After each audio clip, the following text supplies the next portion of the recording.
Assalamualaikum warahmatullahi wabarakatuh. Saya di sini akan membahas tentang kaidah sintaksis. Pertama-tama kita harus tahu apa itu sintaksis. Sintaksis sendiri adalah cabang ilmu bahasa linguistik yang memfokuskan kajian tentang kalimat. Sintaksis sering juga disebut sebagai ilmu tata kalimat. Ilmu yang lebih memfokuskan kajiannya pada kata, kelompok kata atau frasa, klausa, dan kajian yang berkaitan dengan jenis-jenis kalimat. Jenis-jenis kalimat tersebut meliputi kalimat tunggal, kalimat majemuk, kalimat aktif, kalimat pasif, kalimat transitif, dan kalimat intransitif. Kata sintaksis ini berasal dari bahasa Yunani, yaitu dari kata sun yang berarti dengan dan tatain yang berarti menempatkan. Makna kata sun tatain berarti menempatkan kata atau ilmu tentang penempatan kata atau kalimat. Namun secara lebih luas, kata sintaksis dalam ilmu bahasa Indonesia diterjemahkan sebagai ilmu tentang seni merangkai kalimat sesuai kaidah-kaidah bahasa Indonesia yang benar. Kemudian ada fungsi sintaksis dalam kalimat. Tiap kata atau frasa dalam kalimat mempunyai fungsi yang mengaitkannya dengan kata atau frasa lain yang ada dalam kalimat tersebut. Fungsi itu bersifat sintaksis, artinya berkaitan dengan urutan kata atau frasa dalam kalimat. Fungsi sintaksis utama bahasa adalah subjek, predikat, objek, pelengkap, dan keterangan.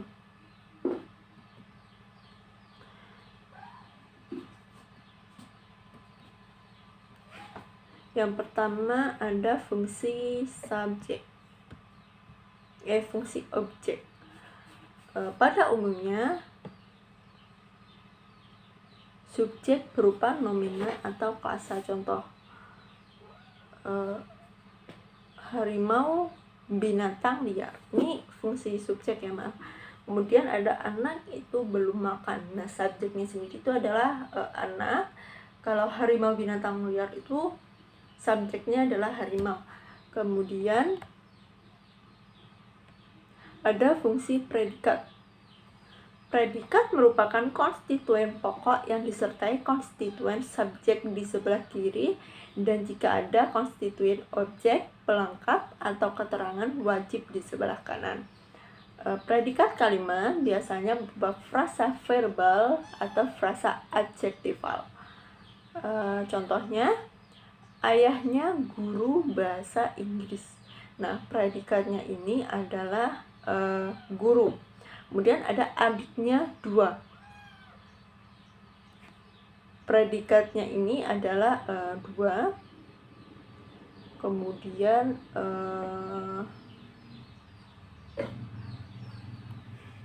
ada lagi fungsi objek.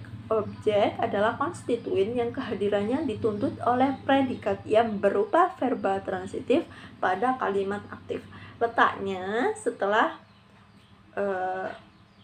predikat. Dengan demikian, objek dapat dikenali dengan memperhatikan jenis predikat yang dilengkapinya dan ciri khas objek itu sendiri. Contoh, adik mengunjungi Pak Rustam. Adik subjek, mengunjungi predikat. Nah, Pak Rustam ini adalah sebagai objeknya. Kemudian, Adi mengunjunginya. Adi subjek, mengunjungi predikatnya itu sebagai objek. Kemudian ada keterangan. Keterangan merupakan fungsi sintaksis yang paling mudah berpindah letaknya. Pada umumnya, kehadiran keterangan dalam kalimat bersifat manasuka. Konstituen keterangan biasanya berupa frasa nominal, preposisional, atau frasa adverbial. Contoh, dia memotong rambutnya di kamar. Nah, fungsi keterangan ini adalah pada kalimat di kamar. Nah, itu termasuk keterangan tempat. Kemudian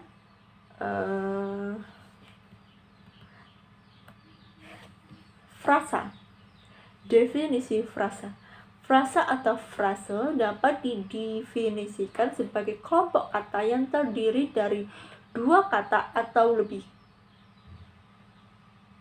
Hal ini sebagaimana yang dikemukakan Kreeft tahun 1984 bahwa frasa adalah suatu konstruksi yang terdiri dari dua kata atau lebih. Kedua kata tersebut dalam berfungsi sebagai inti atau hanya salah satunya saja berupa inti.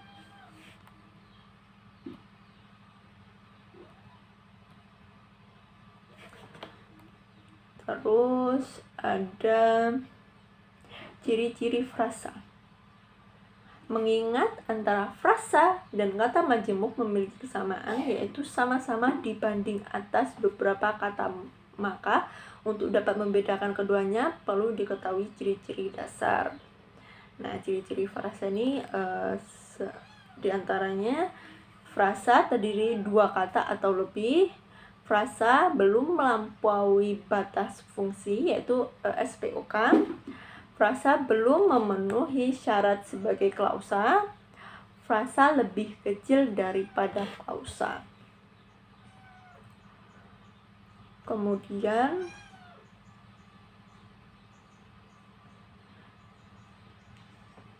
contohnya, dia tinggal di rumah batu itu.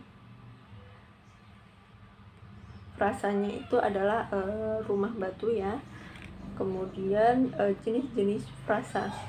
Yang pertama berdasarkan kelas kata. Berdasarkan kelas kata yang menduduki frasa, maka frasa dibedakan menjadi dua golongan, yaitu frasa endosentrik dan frasa eksosentrik. Yang pertama ada frasa endosentrik. Frasa endosentrik atributif. Frasa endosentrik atributif adalah sejenis frasa yang salah satu katanya merupakan atribut.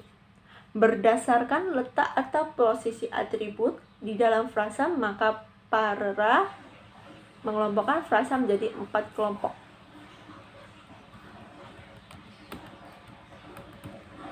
Sebagai berikutnya, atribut mendahului pusat. Contohnya, Ani membaca buku setiap hari. Matahari hampir terbenam di ufuk barat. Pak Budi tidak datang pada pertemuan kemarin. Kemudian ada atribut mana suka. Yang contohnya, pendengar sekalipun di mana saja berada, atau sekalian pendengar di mana saja berada. Kemudian ada dia berpaling ke orang lain atau dia berpaling ke lain orang. Frasa endosentrik koordinatif adalah frasa yang memiliki dua kata dan berasal dari kelas yang sama. Berdasarkan kelas kata dan berasal dari kelas yang sama. Berdasarkan kelas kata yang mengiringinya tersebut, mengelompokkan frasa endosentrik koordinatif menjadi 4 kelompok. Yang pertama, penambahan atau adiktif. Kedudukan anggota pembentuk sama, yaitu yang satu tidak tergantung yang lain. Contoh, baju itu terlihat putih lagi bersih. Jadilah orang yang berilmu lagi beriman. Kemudian ada penggabungan. Contoh, upacara tersebut diikuti pemuda dan pemudi kampung ini. Pekerjaan tersebut membutuhkan keahlian dan kemahiran. Kemudian ada pemisahan. Contohnya, Tuhan tidak membedakan kaya atau miskin umatnya. Datanglah 2 atau 3 orang ke sini. Kemudian ada keduanya, baik adik maupun kakak sama di mata ayah. Kemudian ada perwalian atau aposisi. Konstruksi aposisi perwalian adalah sebuah konstruksi endosentris dan masuk akal untuk menganggapnya sebagai konstruksi atributif. Akan tetapi sulit mencari pusat konstruksinya. Contoh, pabrik itu diresmikan Presiden Susilo Bambang Yudhoyono. Buku itu ditulis Profesor Dr. Majelis Molijono. Kemudian beliau termasuk kelompok cendekiawan Muslim Indonesia. Kemudian yang kedua ada frasa eksosentrik. Frasa eksosentrik adalah suatu konstruksi yang terdiri dari dua kata atau lebih tetapi berdistribusi tidak mengikuti salah satu unsur pembentuknya. Contohnya, dari sekolah itu adalah kata keterangan asal. Di kampus itu adalah keterangan tempat. Ke rumah itu adalah keterangan tujuan. Kemudian berdasarkan inti kata.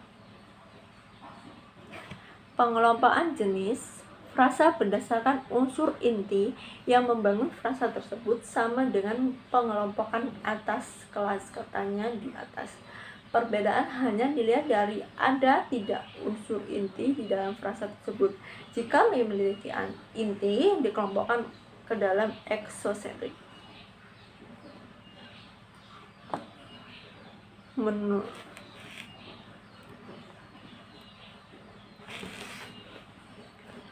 Kemudian ada frasa endosentrik apositif. Frasa endosentrik apositif adalah frasa yang hulu-hulunya mempunyai referensi yang sama dan pada umumnya bersifat nominal. Contoh, Pak Ahmad tukang pangka situ, dipukuli orang kemarin. Kemudian frasa endosentrik modifikatif nominal ada frasa yang hulunya berupa kata benda atau nominal. Contoh, orang kuat harus melindungi orang lemah.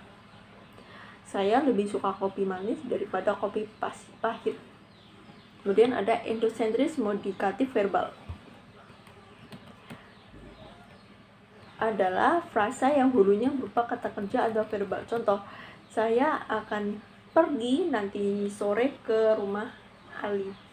Kemudian ada adik sedang belajar di kamar. Kemudian ada endosentrik modifikatif adjektifal. Frasa endosentrik modifikatif adjektifal ada frasa yang hulunya berupa kata keadaan atau adjektifal. Contoh, harga mobil itu terlalu mahal. Kemudian endosentris modifikatif adverbial adalah frasa yang hulunya berupa kata keterangan atau adverbial. Contoh, nanti malam ada pertemuan antar pemuda. Dia pulang kemarin pagi ke rumah.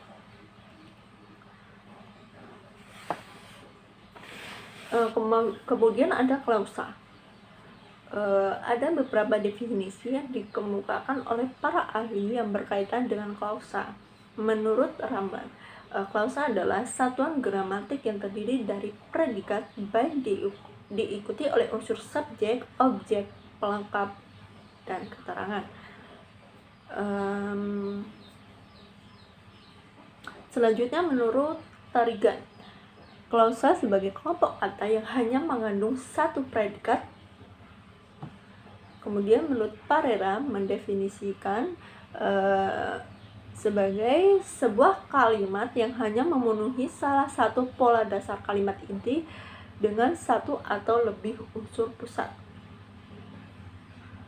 Menurut Graf, klausa sebagai suatu konstruksi yang di dalamnya terdapat beberapa kata yang mengandung hubungan fungsional yang dalam tata bahasa lama dikenal dengan subjek, predikat, objek, dan keterangan. Sebuah klausa sekurang-kurangnya harus mengandung subjek dan predikat. Kemudian ada ciri-ciri klausa. Yang pertama, merupakan kelompok kata. Yang kedua, memiliki unsur predikat. Yang ketiga, satu klausa memiliki satu predikat. Kemudian jenis-jenis klausa.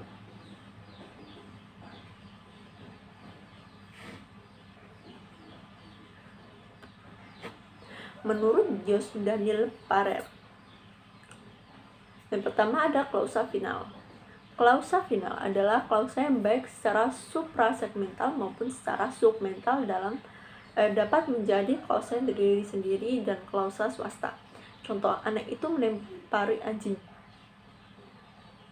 Itu termasuk satu klausa final. Kemudian ada klausa non final. Klausa non final adalah klausa yang baik secara segmental maupun suprasegmental, tidak dapat berdiri sendiri. Klausa non-final memiliki satu persyaratan, yaitu memenuhi PDKI, pola dasar kalimat Indonesia, atau berbentuk kata kerja finit, tetapi ia tidak dapat berdiri sendiri tanpa dihilangkan ciri segmental atau suprasegmental yang mengikatnya. Contoh, agar tujuannya tercapai, tidak terjadi gangguan. Kemudian menurut Ramlan mengelompokkan jenis klausa menjadi 3, yaitu berdasarkan struktur inter, ada tidaknya kata negatif, dan berdasarkan jenis kata yang menduduki predikat. Yang pertama, berdasarkan struktur intern. Klausa lengkap, subjek terletak di depan predikat. Contoh, badan orang itu besar, mereka menulis. Kemudian subjek terletak di belakang predikat. Contoh, sangat besar badannya, masuklah dia ke ruangan. Kemudian ada klausa tak lengkap. Klausa tak lengkap adalah klausa yang tidak memiliki unsur subjek tetapi memiliki unsur predikat yang diikuti oleh objek dan keterangan. Contoh, sedang bermain-main, menulis surat. Kemudian berdasarkan kata negatif. Berdasarkan ada tidaknya kata negatif yang secara gramatikal menegatifkan predikat dibagi menjadi 2 bentuk. Yang pertama, klausa positif. Klausa positif adalah klausa yang tidak memiliki kata negatif. Contoh, para korban gunung berapi diliputi rasa duka. Ia teman baik saya. Kemudian kalau klausa negatif ini adalah klausa yang memiliki kata-kata negatif yang secara gramatikal mengaktifkan predikat. Contohnya, ia tidak jadi dating, tiada hari tanpa membaca, jangan mencoret-coret dinding. Kemudian ada berdasarkan kategori kata atau frasa yang menduduki fungsi predikat. Kemudian ada klausa nominal. Klausa nominal adalah klausa yang predikatnya terdiri dari kata atau frasa golongan N. Contoh, ia guru SD, ayah petani, yang dibeli orang itu adalah sepeda. Kemudian ada klausa verbal. Klausa verbal adalah klausa yang predikatnya terdiri dari kata atau frasa golongan. Contoh, Ani membaca buku, saya menulis surat. Kemudian ada klausa verbal adjektif. Klausa verbal adjektif adalah klausa yang jadi predikatnya terdiri dari golongan verbal yang termasuk golongan kata sifat atau berunsuran pusat kata sifat. Contoh, udaranya panas sekali, anaknya pandai-pandai. Kemudian ada klausa verbal intransitif. Adalah klausa yang jenis predikatnya terdiri dari kata verbal yang termasuk golongan kata-kata kerja intransif atau terdiri dari frasa verbal yang unsurnya pusatnya berupa kata kerja intransitif. Contoh, burung-burung berterbangan di atas permukaan air.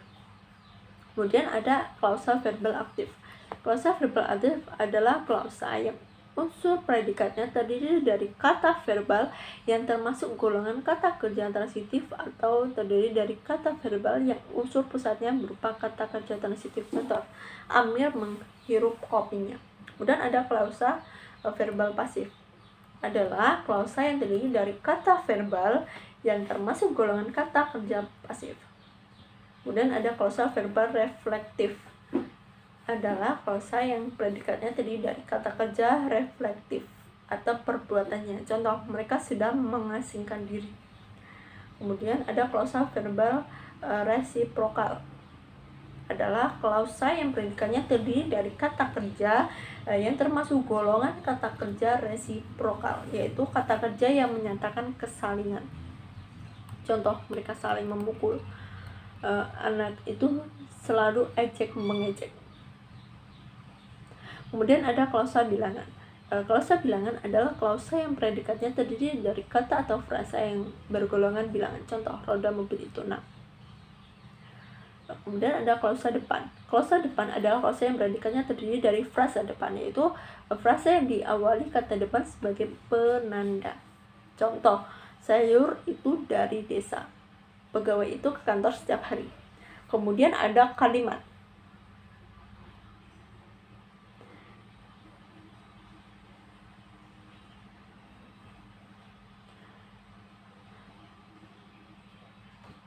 Menurut Keller, mendefinisikan kalimat sebagai satu bagian dari ujaran yang didahului dan diikuti oleh kesenyapan, sedang intonasinya menunjukkan bagian ujaran itu sudah lengkap. Jenis-jenis kalimat. Yang pertama, kalimat tunggal. Kalimat tunggal adalah kalimat yang hanya terdiri dari satu pola atau kalimat yang hanya terdiri dari satu klausa. Contoh, dia pergi, dia melempar mangga. Jenis kalimat tunggal terdiri atas 4 macam, yakni kalimat nominal, kalimat verbal, kalimat adjektifal, dan kalimat preposisional. Yang pertama, kalimat nominal. Misalnya, ibuku petani sawah, ayahku pegawai kantor pajak. Kemudian kalimat verbal, yakni kalimat tunggal yang predikatnya dibentuk dari kata kerja atau verbal. Kalimat verbal terdiri atas 5 macam, yakni kalimat verbal intransitif, eka-transitif, dwi-transitif, semi-transitif, dan pasif. Kalimat intransitif adalah kalimat tunggal yang predikatnya tidak memerlukan objek, misalnya Pak Desa belum pergi ke kantor. Kemudian kalimat eka-transitif, yakni kalimat tunggal yang predikatnya hanya memerlukan objek tanpa diikuti pelengkap. Misalnya, saya makan nasi goreng. Kemudian kalimat dwi-transitif adalah kalimat tunggal yang predikatnya memerlukan objek dan pelengkap. Misalnya, Ali membelikan adiknya baju tadi malam.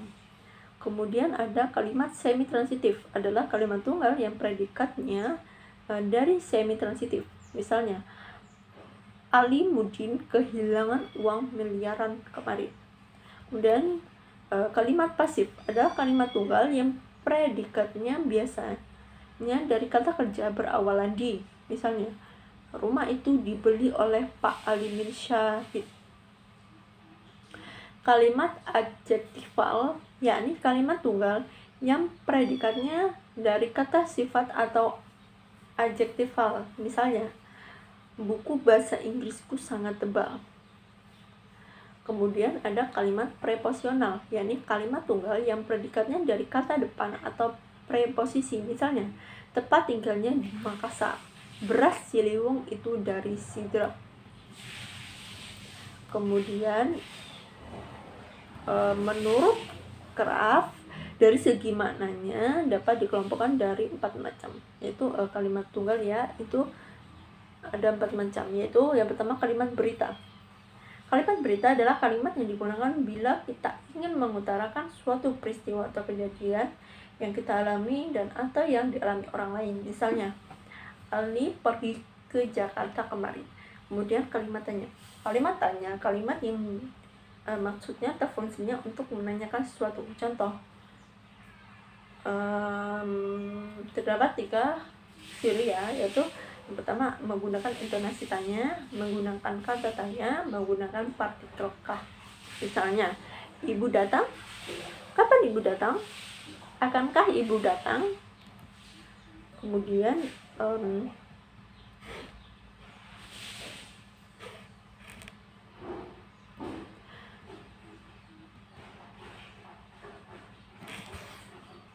kalimat seru. Seru adalah kalimat yang mengungkapkan perasaan kagum. Contohnya, alangkah bebasnya pergaulan mereka. Bukan main bodohnya anak itu. Sungguh cerdas anak itu. Kemudian ada kalimat menjemuk. Kalimat menjemuk adalah kalimat yang di dalamnya terdapat lebih dari satu pola kalimat. Misalnya, subjek predikat ditambah subjek predikat, subjek predikat objek ditambah subjek predikat objek, atau kalimat yang di dalamnya terdapat induk kalimat yang dan anak kalimat. Contoh, saya minum teh dan bapak minum kopi. Itu menjemuk setara. Ya, kami sedang makan ketika paman datang kemarin. Itu adalah menjemuk bertingkat. Bapak Bupati telah menyelenggarakan sebuah malam kesenian yang dimeriahkan oleh para artis nasional serta dihadiri oleh pejabat musbida. Itu adalah menjemuk campuran. Terima kasih, itu saja yang dapat saya sampaikan. Mohon maaf bila ada kesalahan kata maupun ucapan. Saya Hili, wabillahi taufiq wal hidayah. Assalamualaikum warahmatullahi wabarakatuh. Terima kasih.